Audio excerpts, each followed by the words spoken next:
Mimi naitwa Paul Mabeja, nafanya kazi na magazeti ya Nipashe.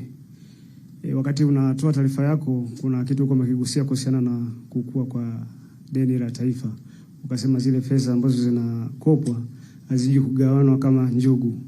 Lakini hivi karibuni kumekuwa kuna changamoto au kuna malalamiko ambayo yamekuwa yakibuka kwa wananchi, lakini na kwa baadhi ya wengine ambao ni viongozi wameshakuwa viongozi wakuu ambao wameweza kuiongoza nchi yetu katika kipindi kilichopita, kutokana na kuwepo kwa malalamiko ambayo yamekuwa yakitokea kuwa kuna baadhi ya viongozi ambao wamekuwa wakitumia vibaya vyeo vyao kuweza kujilimbikizia mali. Hata hivi karibuni ilitoka taarifa ya kuna chombo cha habari kilimnukuu mmoja kati ya viongozi ambao walikuwa mkaguzi mkuu wa hesabu za serikali CAG, Profesa Musa Sadi, kuwa kuna waziri ambaye hana miaka 5 katika uongozi wake lakini amejilimbikizia mali za kutosha. Sasa ningetaka nijue labda kauli ya serikali kama malalamiko hayo ambayo yamekuwa yakitoka, nini hatua mnachukua, lakini pia ni kitu gani ambacho nyinyi mnadhani kimetokea kwa kufikia katika hali hii hapa? Asante sana. Asante Paul, nitakuwa najibu kila swali ili yasije yakawa najirudia. Deni la taifa nimewapa maelezo ya kutosha. Na ndio msimamo wa serikali kwamba fedha tunazozipata hiyo kutoka kwenye mapato ya ndani ama kupitia mikopo ambayo tunaipata, tunazielekeza kwenye miradi ya maendeleo. Sasa nchi yetu ina sheria. Kama kuna mtu anafanya makosa katika matumizi ya rasilimali za taifa, anafikishwa mbele ya vyombo vya sheria na anachukuliwa hatua. Tuhuma ulizozisema bahati mbaya hazikuwa na uthibitisho.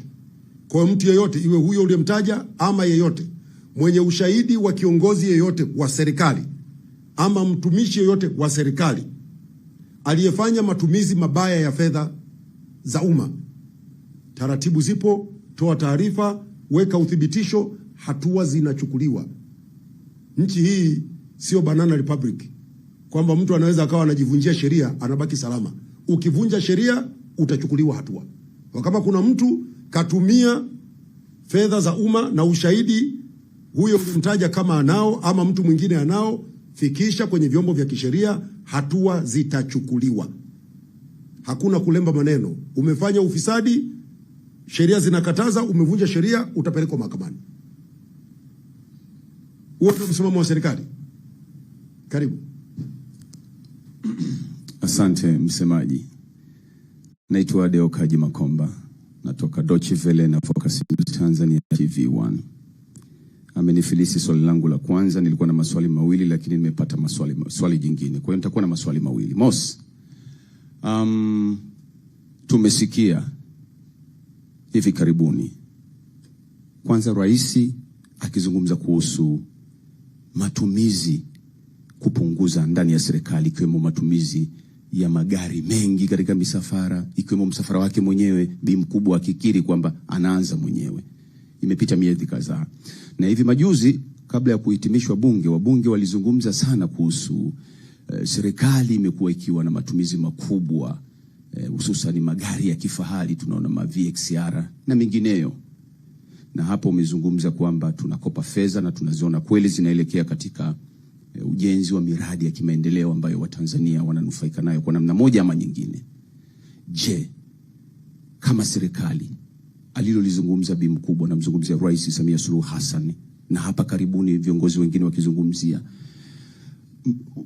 matumizi ya haya magari ya kifahari, mashangingi na VXR, mnaacha lini? Kwa sababu bado tunayaona yanaunguruma. Hilo ni moja. La pili, nikimalizia ili nisichukue muda mrefu, tunaiona SGR ikioperate ama ikifanya kazi kutoka Dar es Salaam Dodoma. Kwa kweli ni faraja kubwa. Sisi wengine tumechoka, sasa jua linazama, kusafiri kwa basi Dodoma mpaka Dar ni muda mrefu, umri unakwenda pia.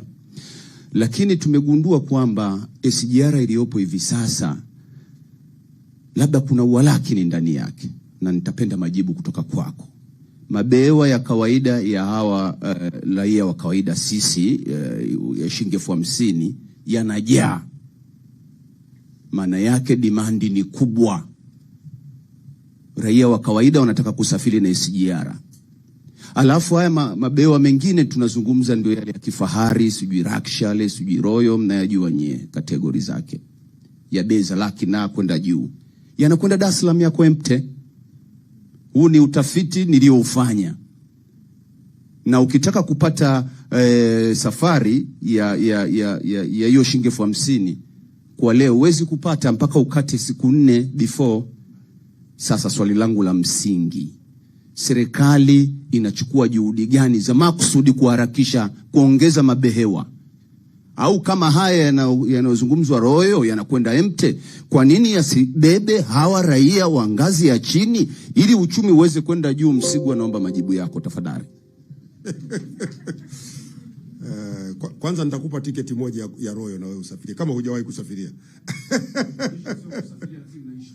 Najua, lakini na mimi nakwambia wewe umeniambia hujawahi kusafiria, nitakupa tiketi ya Royal usafirie ili ukaone, kwa sababu najua Deukaji Makoba unafanya kazi kubwa na nzuri. Na nianze na jambo hili. Ni kweli baada ya kuanza kutoa huduma za SGR tumepata changamoto kubwa ya mahitaji makubwa kuliko treni tulizonazo ambazo zinatoa huduma. Kusema kweli hata sisi hatukutegemea ingekuwa hivi. Tuliamini ingekuwa, lakini nikuhakikishie hakuna mtu anayenyimwa nafasi ya kusafiria kwenye madaraja yaliyopo kwenye treni. Wote wamepewa nafasi sawa. Sasa madaraja yale wakati mwingine unaweza ukaona behewa lina viti viko wazi. Lina viti viko wazi haina maana kwamba vile viti wamezuia watu wengine. Tumekuwa na changamoto kubwa ya watu wanalipia kiti alafu siku ya safari haji. Treni inapoondoka haji. Hasa kile kiti amekihifadhi yeye.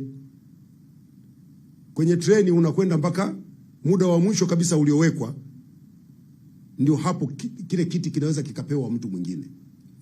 Ikitokea hajatokea mtu mwingine, yule aliyekilipia kiti chake anabaki na nafasi yake. Lakini ni jambo ambalo tunalifanyia kazi kupitia TRC, tuone namna bora ya kufanya. Moja ikiwa ni kuongeza mabehewa, tuongeze safari nyingi zaidi kwa sababu tumeona mahitaji ni makubwa zaidi. Lakini Deukaji, ziko nyakati nyingine pia ambapo treni pia haijai. Sio nyingi, lakini ziko nyakati zingine pia treni haijai.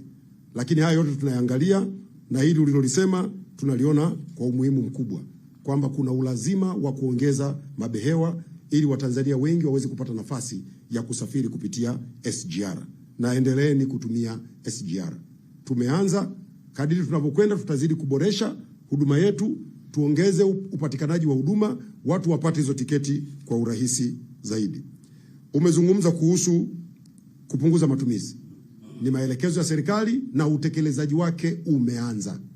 Hasa Deukaji, hatutaweza kuuza yaliopo ili tutekeleze. Yaliopo yatakuwa yanatumika, lakini hatununui mengine, sababu ni maelekezo yametolewa kwa kiwango ambacho tutakipanga, kwa sababu bado hatujafanya mabadiliko ya mfumo wa ununuzi wa magari ya serikali. Maelekezo yametolewa, ofisi ya waziri mkuu ambayo ndio inahusika na eneo hili wanaendelea kuchakata, watatoa utaratibu ambao tutakuwa tunauzingatia. Lakini kwenye matumizi ya magari ambayo tayari tumechukua hatua madhubuti. Mheshimiwa Rais mwenyewe alieleza siku ile kwamba wasaidizi wake wanasafiri kwenye vibasi. Sisi aliposema tu vile yeye na sisi automatic tukachukua, kuna magari siku hizi yanaitwa Kasongo. Tumepunguza movement za Kasongo. Nyinyi angalieni Kasongo sasa hivi zimepungua mjini kwa sababu watu wanatumia public transport. Mimi leo nasafiri na kwenda Dar es Salaam. Gari yangu nitaiacha Dodoma. Ndio kupunguza matumizi kwenyewe. Maafisa wa serikali wanaokwenda Dar es Salaam wanapanda SGR, wakifika pale kama hakuna ulazima wa kuwepo na gari ya serikali Dar es Salaam, anatumia public transport, anamaliza kazi yake, anaondoka. Halikadhalika kwenda kwenye maeneo mengine nchini, kwenye mikoa mbalimbali, pale ambapo hakuna ulazima wa kutumia gari ya serikali. Tunatumia njia nyingine za usafiri kwa ajili ya kupunguza. Lakini pia tumesikia michango ya wabunge. Serikali ni sikivu. Tunakwenda pia kuangalia maeneo mengine ambayo tutaendelea kupunguza bila kupunguza huduma za matumizi ya serikali tukajikuta wananchi hawapati huduma. Ukakuta madaktari hawaendi kutembelea wananchi kule vijijini kwa ajili ya kutoa huduma za mkoba. Mkoba mnaifahamu? Zile outreach programs. Inabidi watu waende wakahudumiwe kule vijijini. Hasa wewe ukamnyima daktari gari anakwenda kutoa chanjo kijijini ili Watanzania wenzetu wapone. Kwa hiyo tunakwenda kuliangalia, tupunguze matumizi lakini bila kuathiri huduma kwa wananchi. Swali jingine? Ndio. Karibu Mzee Mwekenda. Yeah, mimi naitwa Richard Mwekenda wa CCM Blog na kamanda wa Matukio Online TV.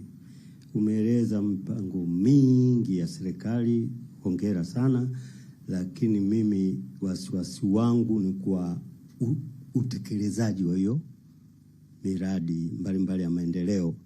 Je, wale ambao wanakwamisha kwa makusudi utekelezaji wa miradi mbalimbali ya maendeleo, serikali ili kufikia dira 2050, serikali imejipangaje kukabiliana nao hao, au mtakuwa mnawachukulia hatua gani?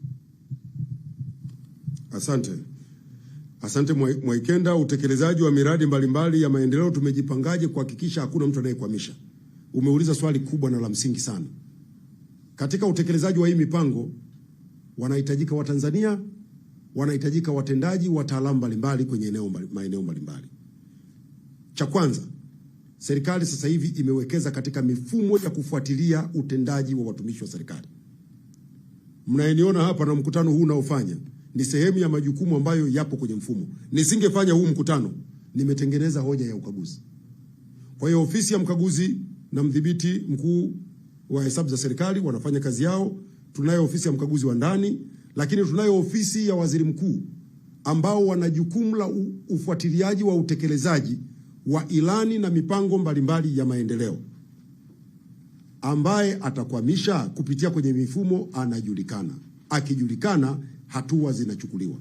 Na nyinyi wote mmemsikiliza msimamizi mkuu wa shughuli za serikali, Waziri Mkuu wa Jamhuri ya Muungano wa Tanzania ameshatoa ilani kwa watumishi na viongozi wote wa serikali kutekeleza wajibu wao, na ameshasema hata kuwa na mswalia mtume na mtumishi yeyote wa serikali au kiongozi aliyepewa madaraka ya kusimamia utekelezaji wa shughuli mbalimbali za serikali, utoaji wa huduma kwa wananchi, ambaye hatatekeleza wajibu wake ipasavyo. Na cheche mnaziona. Waziri mkuu yuko kila siku kwenye ziara, anafuatilia kijiji kwa kijiji, mtu kwa mtu. Kwa hiyo Mwekenda, nikuhakikishie serikali imejipanga kusimamia utekelezaji huu. Lakini niwaombe Watanzania, ili tufikie ndoto hizi kubwa za dira ya taifa, ni lazima wote tushiriki. Kila mmoja tushiriki. Na niwaambie, najua watu wengi huwa wanapenda kubisha. Na mimi ndio wamenifanya kama shamba la bibi la kunisema. Watanzania, nchi yetu itajengwa kwa kazi. Tunataka haya tuliyosema 2050 yatimie. Ni lazima kila mmoja afanye kazi. Ni lazima tuzalishe. Hizo nchi ambazo wale jamaa wakija huko kwenye mikutano wanazisifia, watu wake wanafanya kazi. Mimi na jamaa zangu wanaishi Marekani. Unaenda pale hata kukutana naye uwezi. Mtu anafanya mpaka kazi 3 kwa siku moja. Yana anatoka hapa anaingia saa 1, anatoka saa 8, anaingia hapa saa 10, anatoka saa 4 usiku. Baada ya kutoka hapa anakwenda bar kwenda kuhudumia watu. Unajua kuna vitu vingine walioko huko Ulaya huwa hawasemi. Anakwenda kuosha vyombo, anapata pesa. Wanafanya kazi. Mmenielewa? Lakini sasa sisi huku Tanzania ni maneno matamu hivi. Hapa unajua tutakupatia mkopo, tutakupatia hiki, basi mtu anyosha mguu, anatulia. Kwamba hii kazi itafanywa na serikali. Tukifanya hivyo, dira hii hatuifikii. Ni lazima kila mmoja afanye kazi. Jambo la pili, lazima tuhakikishe nchi yetu imetulia. Hakuna nchi inafanya maendeleo kama hakuna amani. Watu wanavurugana. Huyu anatia watu hasira, huyu anadhalilisha wenzake, huyu anatukana, huyu anafanyaje. Tukifanya hivyo hatutafanikiwa, hatutoboi. Na niwaombe sana ndugu zangu waandishi wa habari, tusichoke kuandaa maudhui ya kuhamasisha amani na utulivu wa nchi yetu. Tukifanya hivyo, haya mambo yote yanawezekana. Nataka niwaambie jamani, Wakinga wanasema the sky is the limit. Hakuna kisichowezekana. Kufikia uchumi wa dola za Marekani trilioni 1 inawezekana. Waliofika huko ni binadamu, wana vichwa, wana mikono kama sisi na wana akili kama za kwetu. Lakini sisi tuchague. Tumekubaliana kwamba sasa tujielekeze kufikia kwenye hatua hii, ama tunataka tuwe tunakesha majukwani tunabishana. Huyu anasema hiki, huyu anasifia wazungu, huyu anasifia nani? Yaani wewe kabisa unakaa kwa Watanzania, unakwenda yaani wewe umeanza mkutano mwanzo mpaka mwisho unasifia nchi moja iko Ulaya huko. Badala ya kuhamasisha ndugu zako wapambane na changamoto walizonazo, tusonge mbele. Dosari zipo, hata Ulaya dosari zipo. Dosari ndio maana tuna sheria. Nchi hii inaongozwa kwa mujibu wa sheria. Dosari zitakabiliwa kwa mujibu wa sheria. Lakini lazima maisha yafanyeje? Yaendelee. Hatuwezi kila siku tukawa tunaweka Watanzania kwenye tension. Kila siku Watanzania wako kwenye hamaki, kuandamana, tutavunja, tutachoma, tutafanyeje? Hatutafika kwenye dira. Yaani tukifanya hivyo hatutafika. Tutaathiri uchumi wa nchi, tutaathiri uchumi wa mtu mmoja mmoja, na mwisho wa siku majuto atakuwa ni nini? Ni mjukuu. Ni lazima tukubaliane kwamba tuna ndoto hizi kubwa, tuna mipango hii mikubwa, nchi yetu lazima itulie, tuweze kusukuma kete moja baada ya nyingine. Moja baada ya nyingine. Tunaye rais, kiongozi wa nchi. Kiongozi ana viongozi wanaomsaidia, tusikilize serikali, tukosoe pale ambapo pana dosari na hatua zitachukuliwa. Na mimi niwaambie ndugu zangu waandishi wa habari, pale mtakapoona pana dosari, andikeni. Mkiandika upande wa serikali, tutachukua, tutafanyia kazi. Sawa? Lakini kukiwa na dosari, suluhisho lake sio kuleta fujo. Hivyo wewe Mwaikenda nyumbani, siku ukishindwa kupeleka nyama, watoto ukifika pale wakupige vibao. Ndio hivyo, si ndio maana yake? Sasa maana yake inaonekana kama vile Tanzania ikiwa na dosari basi haifai kuwepo. Haiwezekani. Hata huko kwenye nchi za wenzetu pia ziko dosari, lakini dosari zikijitokeza, hatua zinachukuliwa, zinatatuliwa na maisha yanasonga mbele. Maelezo yamekuwa marefu, ndio. Tumalizie. Mheshimiwa Katibu Mkuu, nakushukuru sana. Nina mambo mafupi sana mawili. Moja, umetueleza uzalishaji kuongezeka ikiwemo uzalishaji wa vyakula na vitu vingine na mashamba ya miwa. Lakini tunaona masokoni bei ya sukari inaendelea kupaa. Nini tatizo? Lakini jambo la pili, Mheshimiwa Katibu Mkuu, sio utaratibu wako ambao tumeuzoea. Hujawahi kuwa mtu wa mafumbo kwa kila jambo. Hawa unaotuambia hawatawaambia ni akina nani?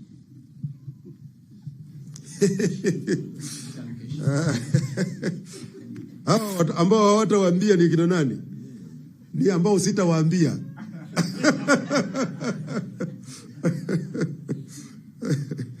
Sipendi niwe mjadala kwa mtu mwingine. Mimi ni msemaji mkuu wa serikali. Lakini ni msemaji mkuu wa serikali ambaye ninasimamia sekta ya habari na nikijua kinachojitokeza, na nisingependa nikitoka hapa mtu apate ajenda ya kuzungumza. Lakini Watanzania wanawasikia, wanachokisema wanakisikia, na mimi naamini hata wewe umenielewa. Umenielewa, na libaki hivyo. Cha msingi, wale wanaowaambia mambo yasiyofaa wapuuzwe. Tujielekeze kwenye mambo ya msingi ya kujenga nchi yetu. Umezungumza habari ya bei ya sukari. Sio bei ya sukari peke yake. Karibuni wote mtakumbuka, kutokana na athari za vita ambazo zimesababisha shida kubwa sana kwenye mnyororo wa bei za bidhaa duniani. Kutokana na kupanda kwa gharama za mafuta, bidhaa mbalimbali duniani zimepanda bei. Kwa tumepata changamoto kubwa kwenye bidhaa nyingi ikiwemo sukari. Sio sukari peke yake. Nyingi zimepanda kwa sababu hizi ni bidhaa ambazo usambazaji wake unategemea sana usafirishaji. Na usafirishaji ukishakuwa wa gharama kubwa kwa namna yote, na bei zitafanyeje? Zitabadilika. Ziko sababu nyingine pia ambazo zimechangia, lakini habari njema kwetu sisi wa Tanzania ni kwamba tumepiga hatua kubwa katika uwezo wetu wa kuongeza uzalishaji wa sukari. Tumefanya uwekezaji mkubwa, nilisema katika mkutano uliopita, katika viwanda vyetu vilivyopo Kilombero. Tumefanya uwekezaji mkubwa Mtibwa. Tumefanya uwekezaji mkubwa TPC. Tumefanya uwekezaji mkubwa Mkurazi. Hivi karibuni tutafika tani 600,000 za sukari, ambayo ndio mahitaji yetu. Tunayo sukari nyingi itakayokuwa inazalishwa ndani ya nchi yetu. Kwa hiyo tukiwa na uwezo mkubwa wa kuzalisha sukari ndani ya nchi, pia na hizi changamoto za bei zitapungua. Na niwatie moyo, ndio maana nimezungumza habari ya uzalishaji wa sukari, uzalishaji wa miwa. Niwatie moyo wakulima wetu, endeleeni kuchapa kazi. Maana wakati mwingine, kwa mfano Kilombero pale umefanyika uwekezaji mkubwa ambao tuna wasiwasi inaweza kufika wakati miwa ikawa haitoshi kutoka kwa wakulima. Kwa tuendelee kuongeza uzalishaji wa miwa, tuwe na miwa ya kutosha ili tuweze kuzalisha sukari ya kutosha kwa ajili ya Watanzania. Ndugu zangu, mmemaliza? Basi mimi nawashukuru sana, niwatakie kila la heri. Nawashukuru sana TanTrade kwa kuja. Niwakaribishe wote katika maonesho ya 50 ya biashara Dar es Salaam, maonesho ya kimataifa. Twende tujitokeze kwa wingi wa Tanzania, tukakutane na wadau wetu mbalimbali, tukapate bidhaa ili tuweze kutumia fursa ambazo zinatokana na maonesho haya. Baada ya kusema hayo, asanteni sana. Salamu alaikum.